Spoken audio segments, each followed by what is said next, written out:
Hey, it's MK, and I am back with another off-the-board layout for you guys today. And today I am doing this technique, which is actually more like texture for Thursdays, based off of those 3D embossing folders that you guys see. I picked out a couple pieces from the die cut set from the, I think it's the Spectrum. Yes, the Spectrum collection by 49 Market. I'm also going to be using these thickers, this word right here. I think it was called the Details. And then from Dusty Attic, I have this set right here that I'm going to try to incorporate, and it's just called Creative Layer number 10. I've got two photos of my kids kind of hanging out on a sign at the visitor center, and then a little bit about the visitor center in that triangle. Here is the 3D embossing folder that I am going to be doing. It is from Stampin' Up! So I'm going to try to recreate the metallic look from this embossing folder and from my inspiration. I've got a white piece of cardstock that I was going to try my hand at. At first, I was going to do a gray piece of cardstock or a gray piece of paper. And then I thought, no, I might get the highs and the lows of what I'm looking for using white. I also have this scrap piece of cardstock left over that I'm hoping to get my photo mats for. Just to use up my scraps. I also have some white cardstock, so I'm going to double mat my photos. This is the piece of cardstock that I will be, actually it's not cardstock, printed paper from 13 Arts, and it's called Where To, and it's art number 5 from a Around the World collection kit that is going to be my base page.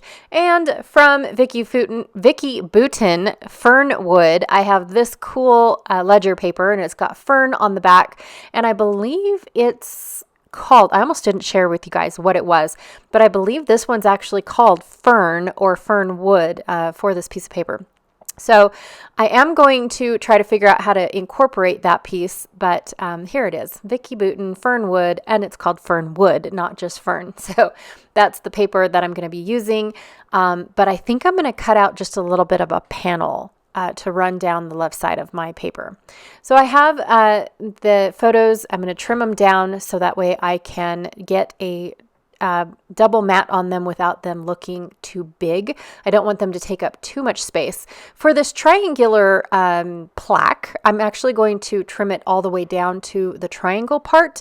I don't know if I like, see, here's where I'm trying to figure out, am I going to like the triangular bit or not? And by the time that I cut away from the cement portion, I decide that I don't like that either. So I'm actually going to cut away the actual plaque and just have that as an element on my layout.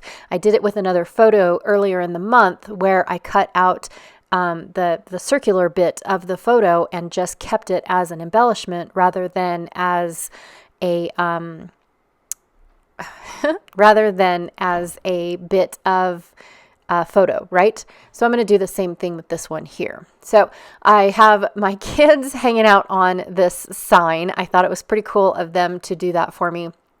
To be honest, it's not every day that I get to take a picture like this, and I really like these kinds of photos because then my kids' personalities get to show through depending on how they stand, how they smile, how they look. And so I get to see that over the years based off of when we get to do this type of photo, right? So I do have this 3D embossing folder, and it specifically says to squirt it down with a little bit of water so that way the paper can have some give without cracking when you put it through the embossing machine. So I actually have an uber old Teresa Collins Embosser is what it is called. And it wasn't made for embossing folders like this. So I had to create my own sandwich, if you will, in order to get this embossing folder to work. And my first time running it through, it wasn't deep enough. And so I had to line up the pictures again and re-emboss it. And I think it did okay. I don't think that I did a double exposure on my fold. And so I really think that it turned out okay. But then again, with the purpose of this paneling, I honestly think that it didn't matter even if I did get a double fold or a double exposure. So I am using some, well, they're not foundry waxes, but they are wax of some sort. You know what? The name eludes me at this moment, but I've shown them on my channel multiple times before, and they are quite messy. They're also oil-based, so these fingerprints, my messy fingers are going to last for the next couple layouts. I'm just warning you. I had no idea that they were not going to wash off. I apologize. So I used zinc and silver for my wax, and then I'm going to add some Tim Holtz Foundry wax, and I'm going to try to get it into the cracks of my embossing folder. So I'm just taking a paper towel and rubbing it, and then I'm going to go back through this entire panel with the zinc wax. I know it's not chameleon wax, but now I cannot think of the name. I do know that Dixie Belle sells this little paint jar of wax, but I cannot think of the name of it. I think it's called gilding wax, if I'm being honest. And it is for, raised surfaces like this, and it works like a rub and buff basically for painting and whatnot. So now that I have my panel completely done, I did go and splatter it with Dina Wakley White and Medieval sprays just to give it that that rocky cementy feel. And I love how it turned out. I really do. I know that it's not as 3D as my inspiration piece, but it was fun to experiment. And I'm sure if I do this experiment more, A, I'm going to wear gloves, and B, I think I will pick a different embossing folder and try it again, like figure out how maybe I need a paintbrush to be able to paint my pieces, or maybe I need to get an embossing folder where it actually looks like things are on top of other things, like Tim Holtz's gears and things like that. So just a few other different things to try this technique with, but I did have fun, and I love the result of, for my first time trying this type of technique. So I'm going to go ahead and take out all of my chipboard pieces.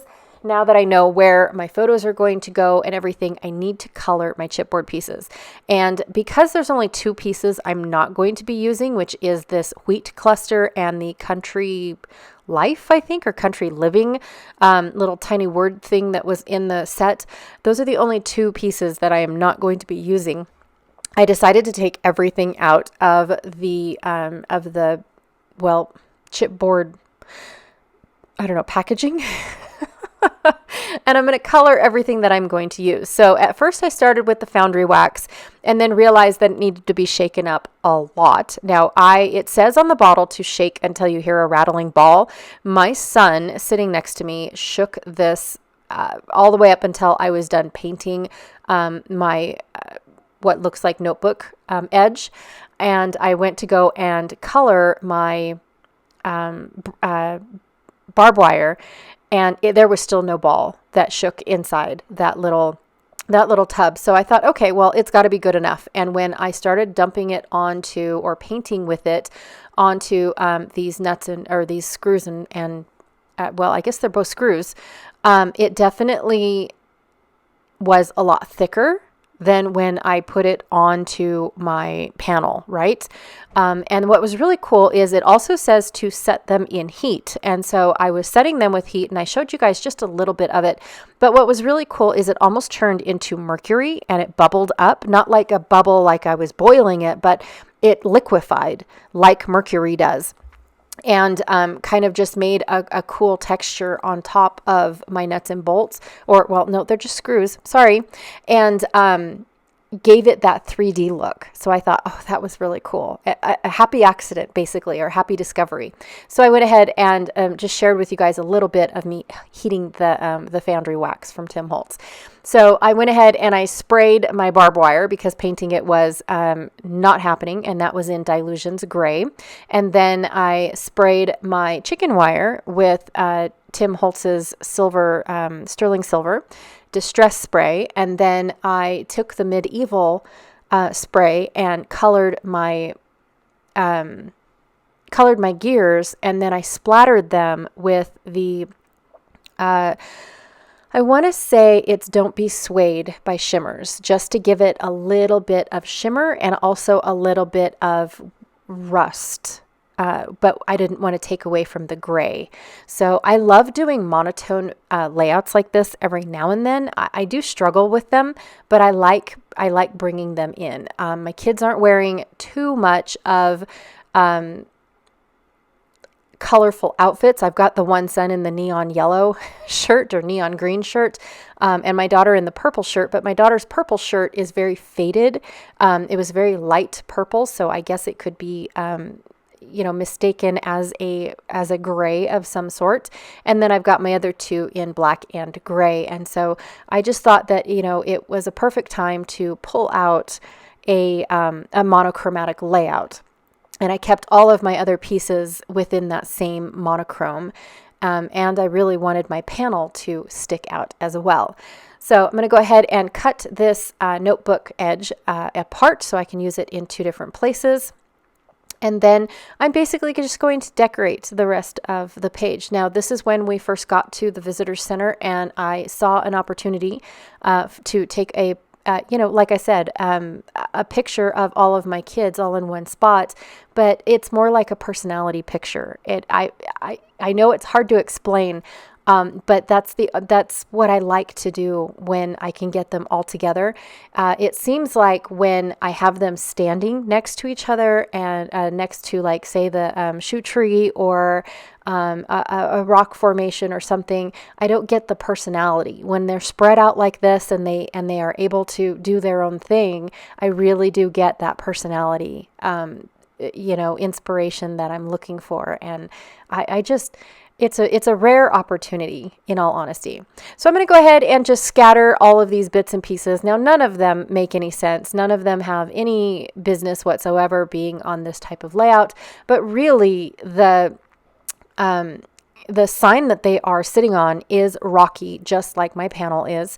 And then the plaque is a metallic plaque, and then it had a cement pedestal that it sat on for people, so it wasn't on the ground, so it was raised up on a cement pedestal. And then all around the outside of this building was different types of stones, and each one had a plaque just like this. Now, I haven't documented these stones just yet, but each one had a plaque just like it. And so that is the companion page to this page.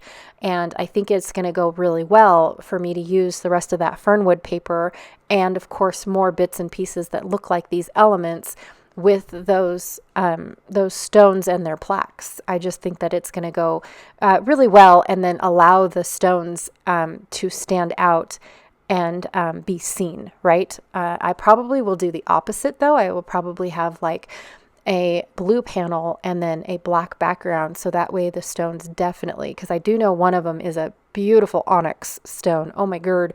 And it was huge, like a boulder. It was just massive. So anyways, I'm going to go ahead and finish gluing down everything. I was pretty happy where I like it. I'm going to use this really old word. It's a chipboard word that just says collection. And it came in a Tim Holtz pack many years ago. I can't even tell you how old it is. I feel like I've had these last three words lingering in my stash forever. And I'm just now getting around to using it. So I thought collection of memories is perfect, because then like I said, its companion page is going to be of these ginormous rocks that are almost precious stones, but they're huge. They're like boulders. I already said that, but I can't express it enough. And so I thought it was absolutely perfect. I'm also going to take some sterling silver and splatter that around the layout just to give it a little bit of shine. And that is my layout. I absolutely love the texture that this 3D embossing folder has given my layout.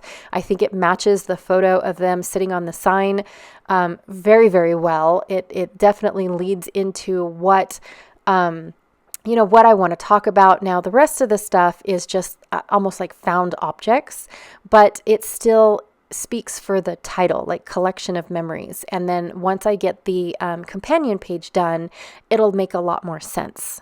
in my brain. I know it doesn't make sense unless I did a 2-page layout, but really this is where I wanted to concentrate for right now. All right, you guys, thank you so much for hanging out with me today. I really, truly appreciate it. Please let me know if you guys give this technique a try. I'm desperate to try it again. I really am. Don't forget to check out the link down below for the playlist to see what everyone else is doing for Off the Board this month. And I will check you guys all later. Bye.